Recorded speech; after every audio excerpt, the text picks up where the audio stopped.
Kuya, pwedeng makita yung notebook ng composition tsaka writing. Grade 2. Writing sa grade 2 eh.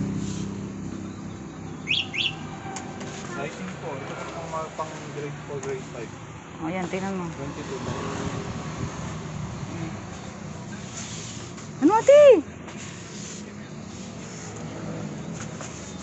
Ano? Ha? Ano na? Ano mo na? Yung ano mo? Kay kuya yung isang rim. Iba itong kulay. Nanda sana ganito mo panlalaki. Tiga. Ilapis na. Dalawa. Hmm? Katulad din siya. Katulad din siya sa isa? Oh, di ba? Pareho nga lang yan. Ano?